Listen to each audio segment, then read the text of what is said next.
I was asked to do a book report by a young sprite of a woman named Iris Luna.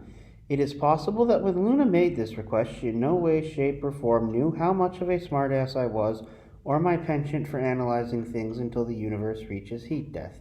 I will touch on several topics. First, I will discuss Presidio Press itself. They made the book. Then I will touch on the importance of bridges and compare this bridge to other exploits involving bridges. Third, I will of course give a summary of the book itself and the history of the Rhine. The last section will be a discussion of psychodynamics. So this is going to be a very quick report on, the bridge at Remagen, I believe is how it's pronounced. Before getting to that, I want to talk about the publishing company itself, Presidio Press. Presidio Press is a division of Ballantine, which in turn is owned by Penguin Random. So what I really noticed was interesting about this is this has a foreword in it by a guy named S.L.A. Marshall, historian, and his work was actually mentioned significantly in a book on killing, which I read earlier this year. And what's fascinating about this is apparently at one point in time he was in Michigan, and this is where he wrote the foreword from. He wasn't born in Michigan. He didn't die in Michigan, so I don't know his relationship with the state. But being that I'm reading this in Michigan is pretty neat. Now, a note about bridges. This section might be a bit lengthy. Bridges in war are pivotal. Mountains and oceans certainly don't factor into every interstate or intrastate conflict, for that matter, but it seems bridges always factor into them. I study the conflict between America and Vietnam quite a bit. Bridges were certainly vital in that war as part of the infamous Ho Chi Minh Trail. In her stellar work on the Ho Chi Minh Trail, The Blood Road, The Women Who Defended It, The Legacy, Buchanan actually meets some of the women who defended the Than Hau Bridge. I really apologize if I did not nail that pronunciation. There was the famous lady who carried as much explosives as her body weight. That bridge was believed to be one of the most heavily protected features on the trail. Therefore, maybe at that point in time, the most heavily defended target in the military ever. By the way, Buchanan's book is a great read and the second best book I have read about Vietnam from the female perspective. I also read another book on bridges, The Bridge at Dong Hao, which is about the destruction of the Dong Hao Bridge by a brave American Marine. It stopped the North Vietnamese army from marching into what was then South Vietnam and taking Saigon, which is presently named Ho Chi Minh City.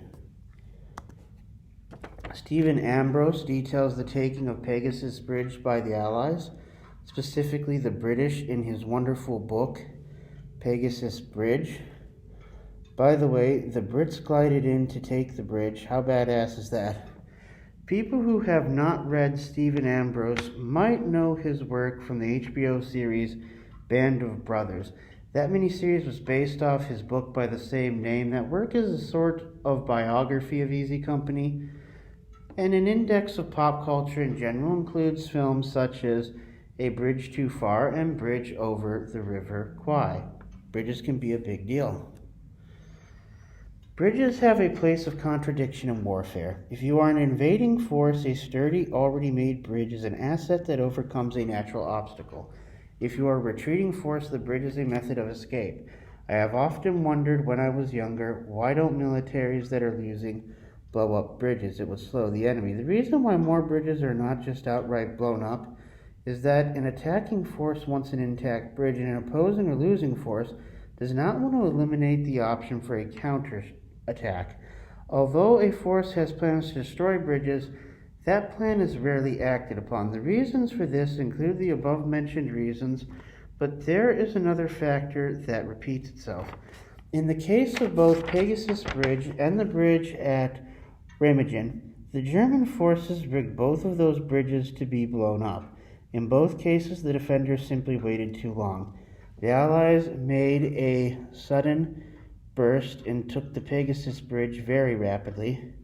In Remagen, the effort to destroy the bridge started too late, and even though the German forces got explosives, they did not get nearly as many explosives as they needed. Now that we have addressed the history of the bridge, it is time to delve into the minutiae of strategy and tactics. The Rhine is a grand river running through much of Germany. It is a natural barrier to invading forces and has played a part in strategy since the times of the Roman Empire.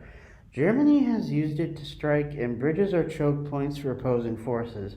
Every bridge out there has the potential to turn into Thermopylae. But why was this bridge the one that was taken of all the bridges spanning the Rhine? The answer is simple. It was the bridge with the least defenses. At the start of the war, hundreds of professional soldiers guarded the bridge. When someone from a nearby German frontline unit was injured in combat, they were sent to Remagen. A person from Remagen was sent to that frontline unit. The recovered person became a member of the unit defending the bridge. In the early part of the war, when the Germans were winning, this worked. But as the war raged on, you had larger and larger numbers of Germans infirmed. This means that at one point you only had about 50 actual soldiers capable of defending the bridge. It seems that even though dynamics changed, the policy was never re-examined until it was too late. This event took place in March of 1945, mere months before surrender and the fog of war is becoming a very real thing. Communication in the German command structure was bad. Gasoline was hard to come by, and there were numerous other problems. A final note on the strategic picture: the unit defied direct orders. I've always wondered why this particular chapter of military history is not taught more. The reason might have to do with the fact that it was a rogue action taken by a unit that defied a previous movement order. It was a gamble that paid off, so the officer was not discharged or anything like that, but still, not a wholly good thing. So say it with me, motherfucker. That's Sigmund Freud's picture right there. Now we have to talk about the psychoanalytical issues. So the stage picture is this. The commanding officer of 9th Armored Division, Carl Timmerman, was the first American officer to cross the Rhine in World War II. The only other officer to cross the Rhine since Napoleon. A nice picture, but nothing that would hold up to scrutiny. Napoleon had officers beneath him who had to have crossed the Rhine after he did. I also imagine they crossed back. Oh, so what about all the between times after World War I, when Germany had many overseas military stationed within its borders? None of them crossed the Rhine via foot or motor traffic? None? I find this impossible to believe. Probably more accurate to say that the only invading force into Germany to cross the Rhine, apart from Napoleon's forces, was the United States, followed by its allies. Who is Carl Timmerman really? He is one of the most heroic and tragic figures in all of military history. The circumstances of his birth alone are interesting. Although he grew up in West Point, Nebraska, he was born in Frankfurt, Germany, to a German woman and a father that deserted from the United States military. His family returned to the United States, and his father would always be plagued by the townspeople for his desertion.